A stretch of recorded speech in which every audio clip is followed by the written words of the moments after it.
Again, another great opportunity for our group this week against the Jets. A lot of respect for the head coach, Coach Glenn, and a couple guys on staff, Coach Wilkes and Coach Banjo, their special teams coordinator, guys that I know well and have a lot of respect for. So the one thing we know is that they played a tough game last week against Denver. They're going to fight. They're going to compete.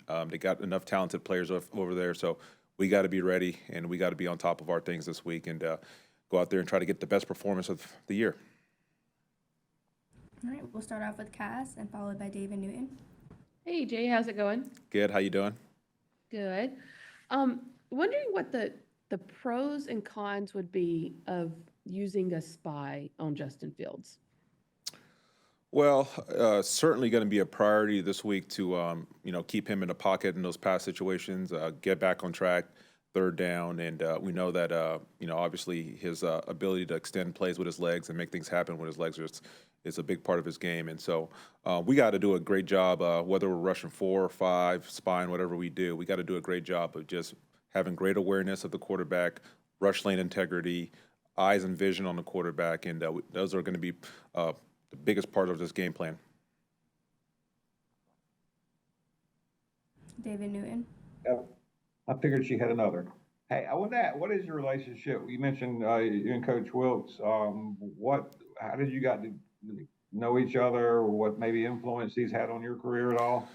Yeah, so I met Coach Wilkes. This was 2008 maybe. Or 2009, I think. He interviewed for the secondary job at the Tampa Bay Bucks. I was a QC at the time, and Coach John Gruden was running the interview. And so the way Coach Gruden used to do his interviews is that the entire staff sat in and watched it as he was running the interview. And so Steve came in and did a great job. It was kind of weird, actually, because he interviewed for the job. They were going to hire him, and then Coach Gruden ended up getting fired like a day or two later. But I was so impressed by him, and not just by the football acumen, but just a good dude, the way he carried himself. And so ever since then, we've just always stayed in contact. Every time we see each other before a game, there's always a good conversation. He's always encouraging and has great words of wisdom. And so I just have a lot of respect for him. And then Coach Banjo, I actually coached him when he was a player at the Packers. And so great guy. Did you really? Mm-hmm. Yeah. Very cool. And also, you're losing a big part of your defense and Pat Jones. Just what's that loss mean for this group? Yeah, it's he was doing a heck of a job. The ability to play inside on pass rush situations, to play on the edge, just the play style he has. The physicality, the effort, the intelligence, what he means in that room. All of those things are obviously going to be missed. But that's the nature of what we do, and it's next man up. And so the guys that are coming in now have to assume those responsibilities and have to be able to produce. Appreciate it. Thank you. Thank you. Go with Joe Person, followed by Mike Kay. Hey, EJ, following up on the Pat question, he's the guy, as you said, it does really a 3-down player for you guys. Is it almost a case where it might take 2 guys to replace him with what his varied skill set? Yeah, no, you're exactly right. It's I don't want to give too much away in terms of the game plan, but yeah, there's a lot of roles that Pat filled, and that's part of what made him such a good player for us, special player for us. And so we're going to have to figure out a way in a variety of ways to fill those roles.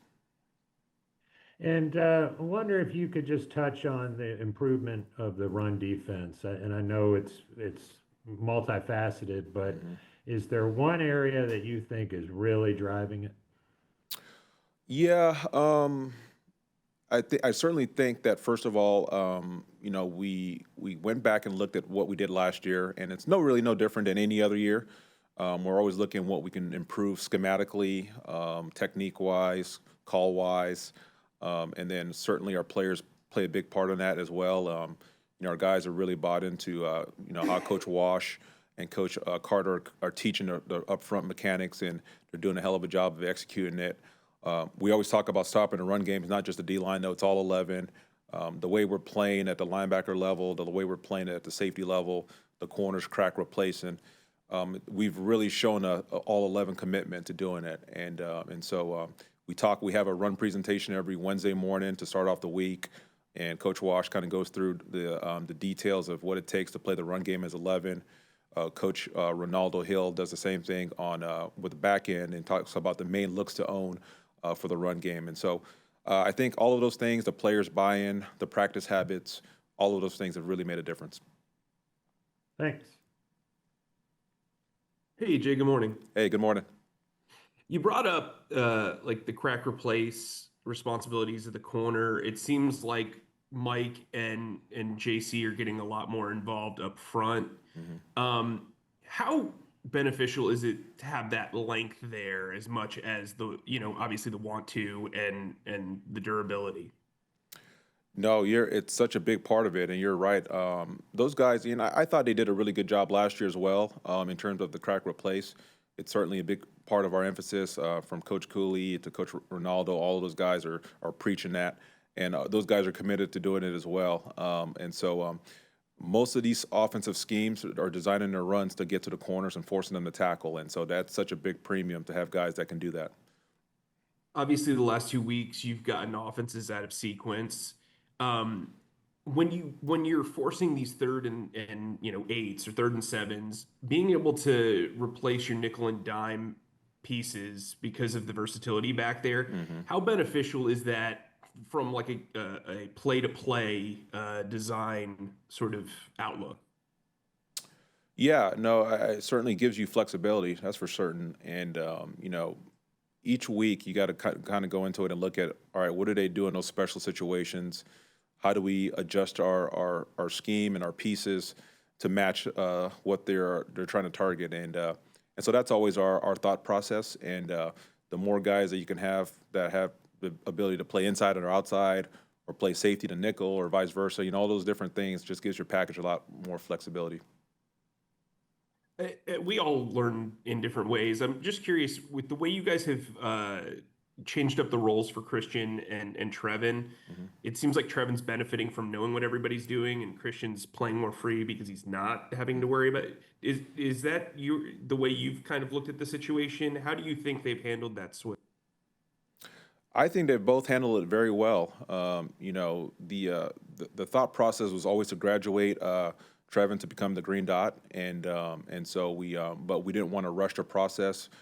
Giving him time to grow as an NFL player, and he's really he's sped that time clock up to point out just how well he's done in the classroom and grabbing ownership of the scheme and all of those different types of things. And we've gotten to a point where we feel great about his communication.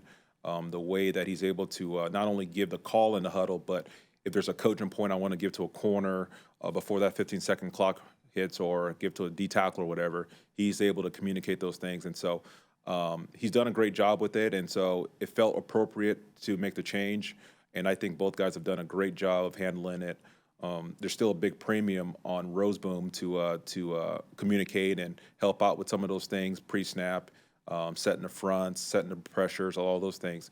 And so they've both done a great job, and I agree with your point that I feel like they both shine since we made that change. Cass?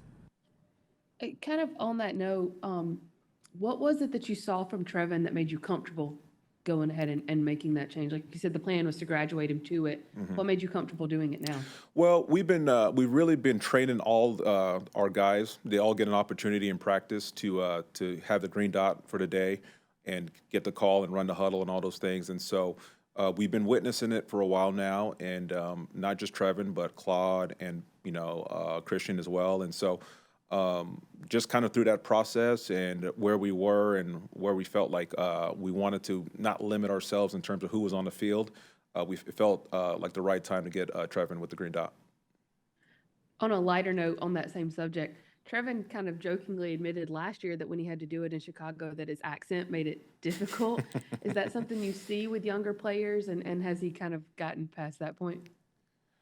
Yeah, I mean, look, he's done a great job. I think he's very clear. He's very commanding. He's always he says the call more than one time, right? So it's like he repeats it over and over and over till the ball snapped. And so I just think though the complete command and his growth and maturation as a player has allowed him to really excel at that job. I'll come in with one more if nobody else has one. Garrett Wilson will be out this week. How does that change the look of the Jets offense without him out there? Well, he's a hell of a player, and he was certainly a primary in a lot of their concepts. And so I know they're going to make adjustments, obviously. And so I think as we go into the game, we have to see how they're going to replace those targets and those looks. And so that's going to be put a big premium on just the in-game adjustments and seeing how they're going to play us and getting ready to make those adjustments. Thank you.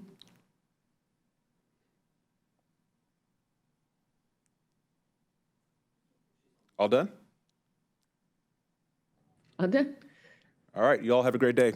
Sorry, it wouldn't unmute, but yeah, all Oh, done. we got one? Okay. Oh, No, I had- you're good. I had No, one, you're I had good. one. I was trying to unmute. Is that okay? Oh, yeah, no Yeah, problem. that's fine. Really quick, Coach, JC told us that he made the call to want to cover Pickens on that pivotal third down really late in the game.